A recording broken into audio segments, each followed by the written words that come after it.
So, Merry Christmas to everyone watching on PT Sports. Today's focus, as you are enjoying your Christmas day, is about Bradford City.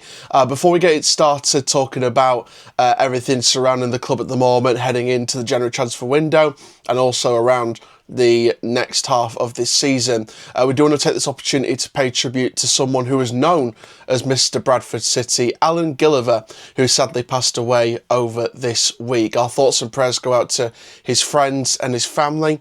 Of course, Allan was Mr. Bradford City. He scored 30 times over the 70s at least, and he started his career at Huddersfield Town before playing for the likes of Rotherham United, Blackburn Rovers and Brighton and Hove Albion alongside Bradford City.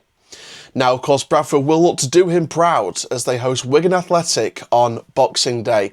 So here to talk to us about the season so far, the upcoming game on Boxing Day, and of course, looking ahead to the January transfer window, is Bradford City content creator SHD, who joins me now.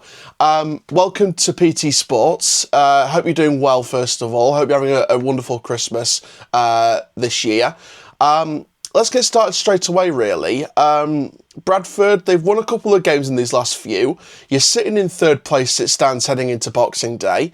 How would you kind of sum up the season so far? Because on the basis, compared to the rest of the league and compared to the rest of the promoted sides, definitely Bradford have had the strongest season so far. Yeah, I mean, it's been a season that I don't think anybody could have predicted us having.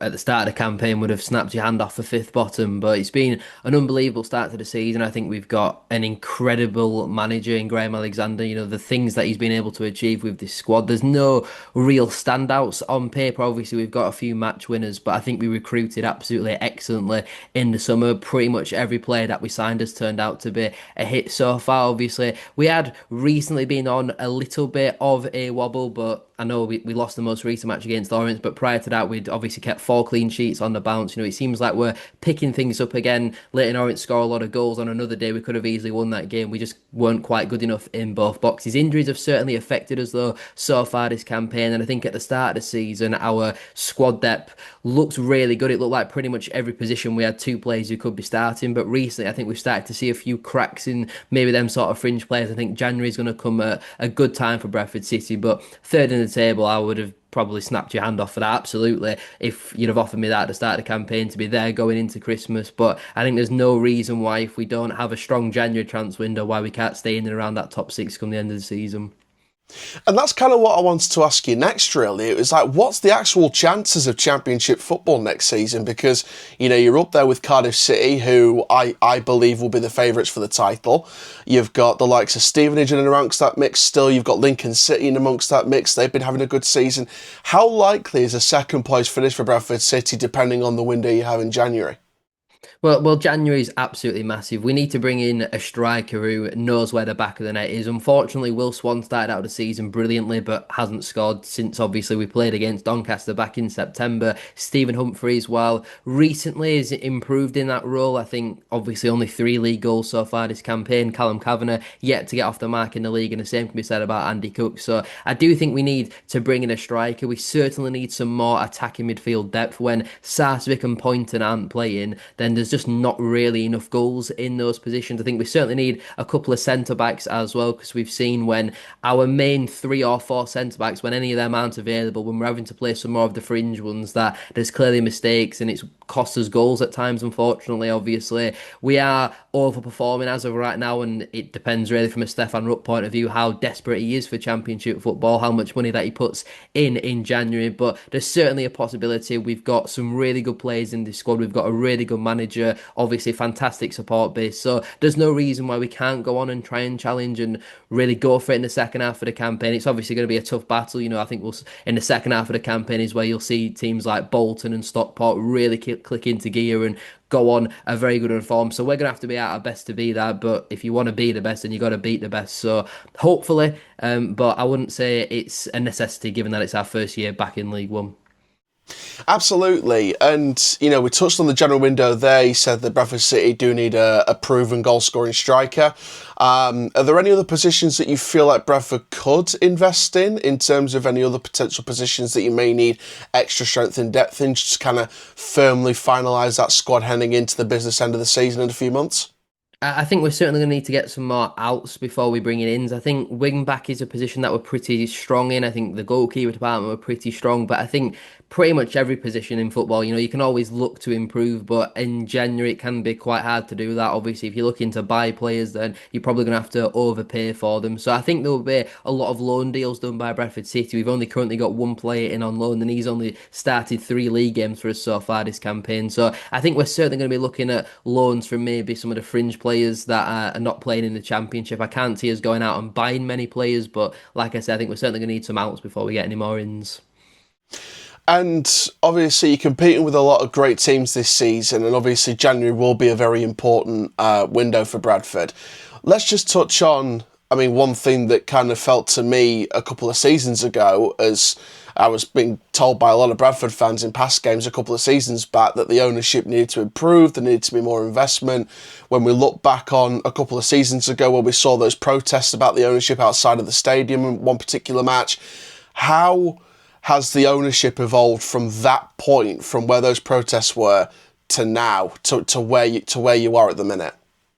Well, I think obviously when Stefan Rupp came in, he had a business partner who obviously moved on a couple of years later because he was financially killing the football club. But when Rupp took over, we were a championship chasing football club. And since he'd taken us over, it was just year after year of decline. We ended up slumbering in the mid-table of League Two. The crowds were going down and he just wasn't really investing, obviously. He had to put money in during COVID. And then after that, we were just trying to financially be a sustainable football club. And in the modern day, you can't really do that. You have to invest. And last season, I think he invested a pretty significant amount. This season, he's obviously gone and done that again. And I think that's all that we really ask for as fans. Obviously, he owns the football club. It's his money. He can choose what to do with it. But if you want success on the pitch, then in this day and age, that costs money. And I think recently he has certainly done that. And I think he deserves credit for that. I was somebody who was heavily critical of him way back when because we were going nowhere.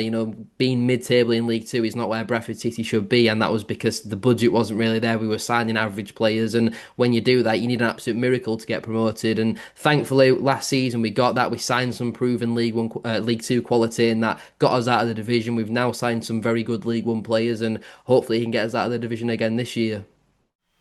Absolutely. And just to kind of not really counter that, but also balance it, if over these next few seasons you try and invest for promotion, but that promotion doesn't come off, do you think there is a risk that that investment then becomes potential debt, and there could be a situation where the club may have to sell some of its better players in the future to survive financially? Do you think you'll ever be in that position if promotion doesn't come off over these next few seasons, or is there no kind of fear in terms of the overall fan community that will ever happen?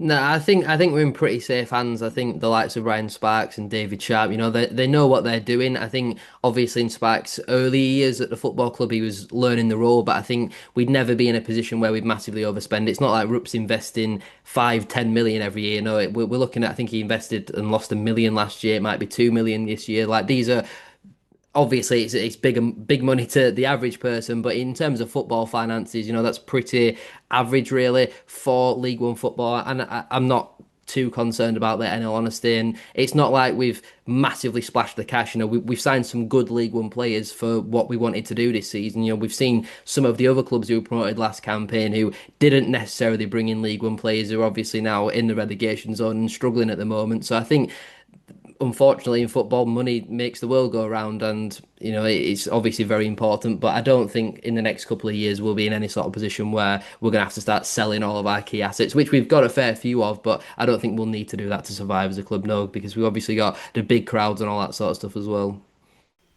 Absolutely. And finally, let's kind of look ahead a little bit to this upcoming Boxing Day clash against Wigan Athletic. Of course, two former Premier League clubs who, of course, share the history of a former manager in Paul Jewell back in the day. This is going to be a big test for both sides, because Wigan are mid-table. They're trying to look up, try and get some form together under Ryan Lowe.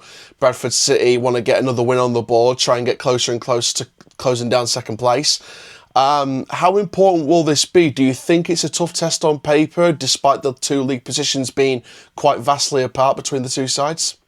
I think any game at this level is tough. Like we played Exeter at home a couple of weeks ago, and I think they're one of the best footballing sides we've played all campaign, and we got through that game. And I think any time that we're at home, I'll always back us and feel confident. We've only lost 3 league games at home since the beginning of last campaign. We're very strong at home, especially since Graham Alexander's come in. I think prior to Alexander coming in, there was a lot of fear factor from the players playing in front of the big crowds, but now we've kind of utilised that. The fans know what they're going to get. There's going to be 110% effort, and that's all that you can really ask for as fans. So Wigan, I know they have been quite inconsistent. I don't think they've been great on the road so far this campaign. They've got one of our former players in Derek Costello, so he's bound to score. But I think given that we're at home and our next couple of games do look quite favourable after Wigan, we've got Port Vale, then Mansfield, then Blackpool. We've got to be aiming at a number of wins on the board there if we are serious about challenging for promotion. But we've got a few former Wigan players in our side ourselves, so hopefully they can get a couple as well.